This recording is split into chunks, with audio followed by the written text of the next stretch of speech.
2023 ஜூலைலேருந்து நினைக்கிறேன் மூடி கிடக்குது. கிட்டத்தட்ட 2 வருஷமா 1.25 வருஷமா மூடி கிடக்குது. இத்தனையும் கோர்ட் வந்து திறந்து நீங்க தலித் மக்களை அழைச்சிட்டு போன்னு சொல்லும்போது அங்க இருக்கக்கூடிய ஆதிக்க ஜாதிகளோட பிரச்சனையால அங்க போக முடியாம நிற்குது. இத்தனைக்கும் ஒரு நாள் ஒரு வெள்ளிக்கிழமை அன்னைக்கு கலெக்டரும் எஸ்பியும் வந்து உங்களுக்கு 2 நாள் டைமு, திங்கட்கிழமை அன்னைக்கு நாங்கள் வரும்போது எல்லாரும் ஒத்துழைக்கணும், இல்லைன்னா நாங்களே கோயில் கதை திறந்துட்டு மக்களை அழைச்சிட்டு செல்வோம்னு சொன்னாங்க.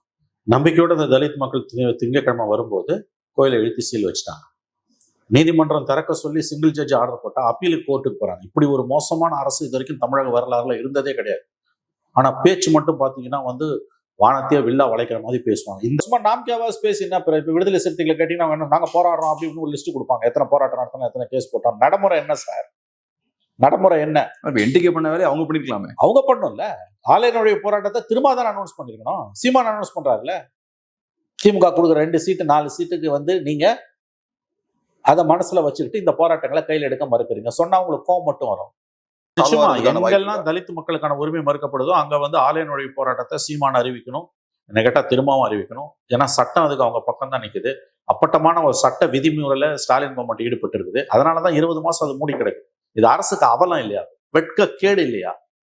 20 மாசம் மூடி கிடக்குதுன்றது உங்களுக்கு வெட்கக்கேடு இல்லையா? சீமான் சொன்ன பிறகு நீங்க அவசர அவசரமா இந்த முடிவு எடுக்கிறீங்க.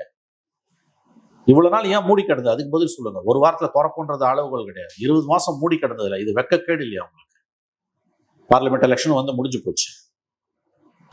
நினைச்சு பார்க்கும்போது ரத்தம் கொதிக்கல. இன்னைக்கு தலித் மக்களை ஒரு கோயிலுக்குள்ள நுழைய மாட்டேன்னு ஒருத்தன் அவன் பிரைவேட் கோயில இருந்தா கூட அதை சொல்லக்கூடாது. தெரியல உங்களுக்கு? Even if it is a private property you cannot say I won't allow Dalits. Immediate arrest, cognizable offense.